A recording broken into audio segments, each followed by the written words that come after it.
Hello everyone and welcome to Galaxy 89 Cars. Today it is my pleasure to bring you an in-depth tour of a 2013 one of 4 Lamborghini Veneno Coupe. Before we get started, I'd like to thank h.r.owen Lamborghini in London for affording me this opportunity. They were temporarily awarded the Veneno for outstanding performance in 2016, so please find their contact details in the description of the video.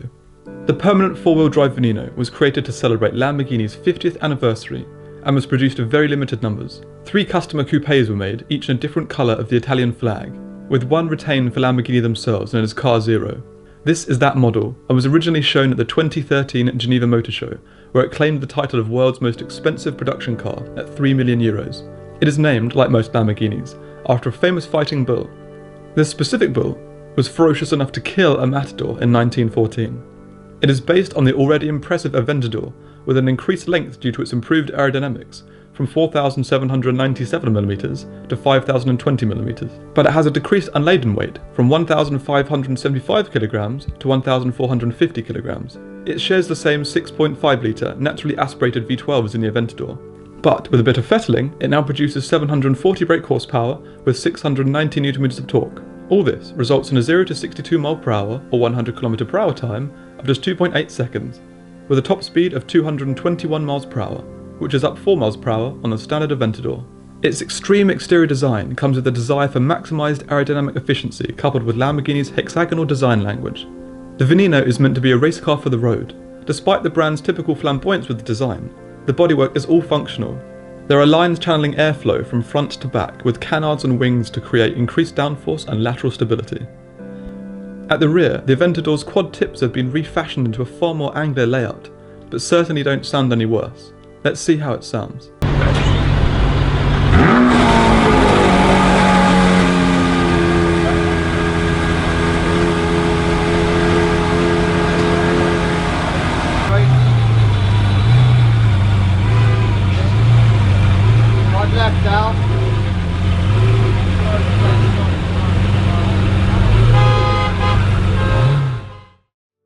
The black multi-spoke wheels featured have had their carbon cooling strips removed, but are true Veneno wheels, 20 inches at the front and 21 at the rear. They feature a single central locking nut with red Pirelli tyre writing.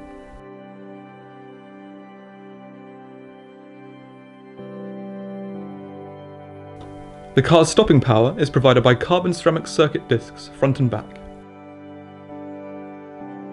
The front begins with its unmissable sloping bonnet and a large carbon splitter. The different slats, wings and canards help to create lateral stability, downforce and channel air over, under and along the side of the car.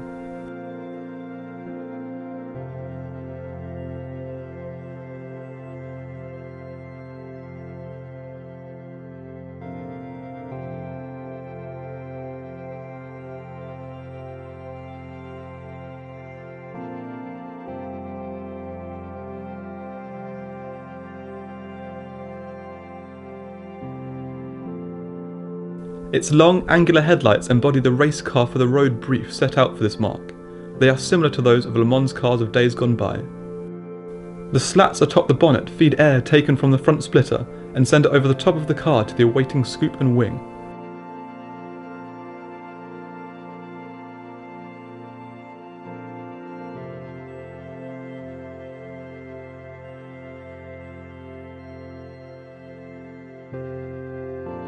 Slits exiting the rear of the front wheel arches send air along the side of the car to the radiators and help draw out hot air from the engine bay.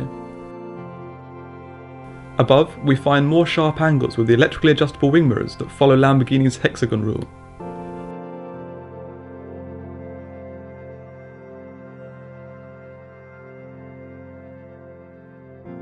On top, we find one of the core aesthetic features of the Veneno, its roof scoop. It takes cool air brought over the car by the splitter and bonnet vents and feeds it directly into the engine bay.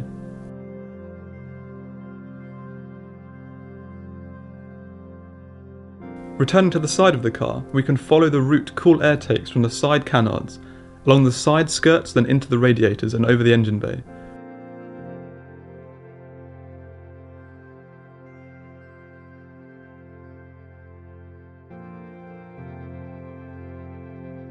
With a small vent behind for additional cooling.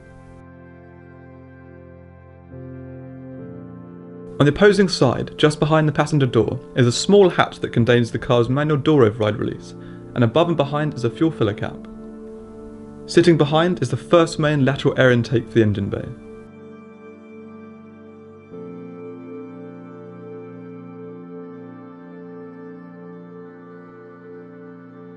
Moving back further, we can see the distinctive angular wheel arches with more carbon aero components within.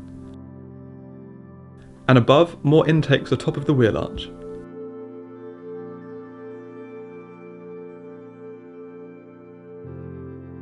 If we look across, we can follow the tricolore stripe that runs almost the full length of the car, from the engine bay all the way to the aero slits behind the front wheel arches.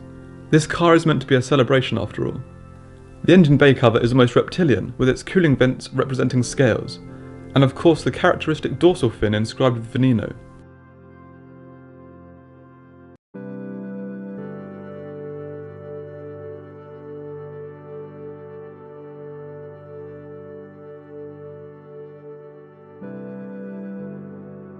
It ends at the rear with a large adjustable carbon wing cut in two by the fin.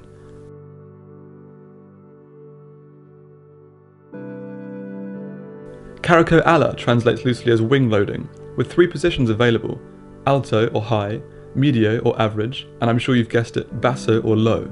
All very technical language, but why add extra complexity to such a thing? The central fin intersecting the wing features an LED brake light strip at the rear. Between the wing and diffuser are the main rear light strips with fork ends for the indicators.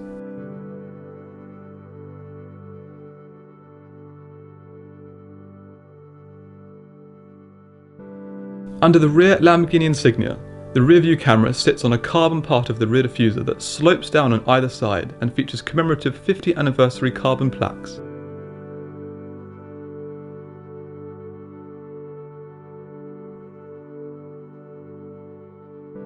Underneath, there is a carbon plate featuring triangular cutouts, presumably to aid cooling further. Below is the distinctive large carbon diffuser that diffuses turbulent air coming from underneath the car to provide greater stability. Let's take a look at the inside. The key is surprisingly normal considering the extravagance of the car. It includes buttons to lock and unlock and a small logo at the bottom. To open the doors, simply depress the button inside the door handle and lift up.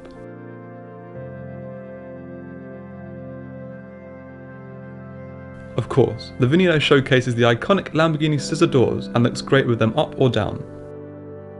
With the doors up, we can see the wide, low carbon sills and Veneno plaques.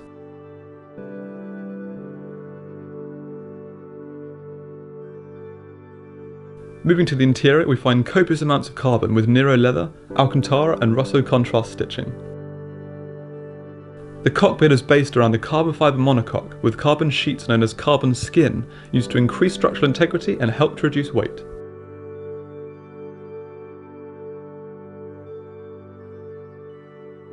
Carbon skin is used extensively throughout the cockpit with visible carbon everywhere, including the dash, also lined by red piping.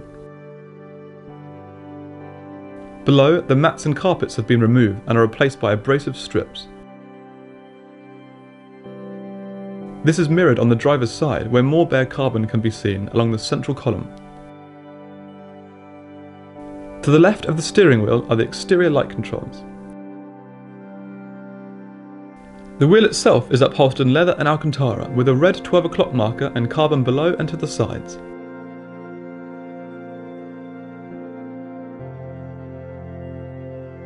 The bull sits centrally, with a hexagonal screen ahead and a carbon cover above.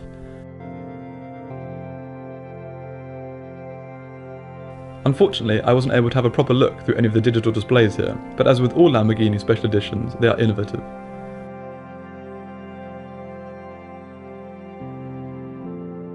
The car's 7-speed ISR transmission can be left in auto mode or, for a bit more excitement, the driver can use the long carbon paddles to change gear.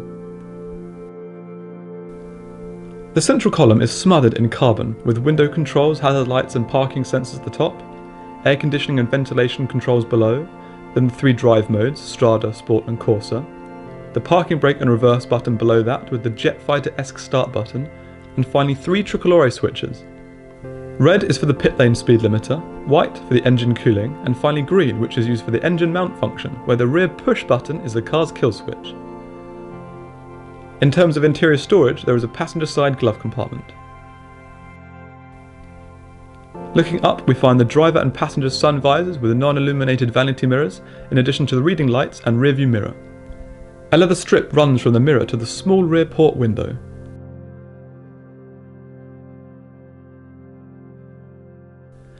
The electrically adjustable, Nero leather upholstered bucket seats are formed from forged composite carbon, so are remarkably light. They can be adjusted using the controls to the side.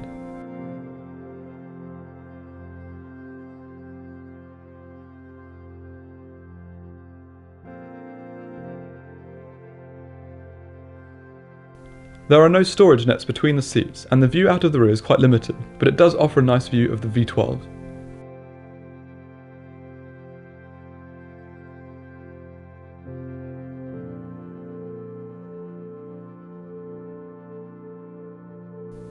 So that concludes my in-depth tour of this 2013 Lamborghini Veneno Coupe. Once again, a huge thanks to h.r.owen Lamborghini London for the opportunity. Please subscribe for the latest content, and until next time, cheers.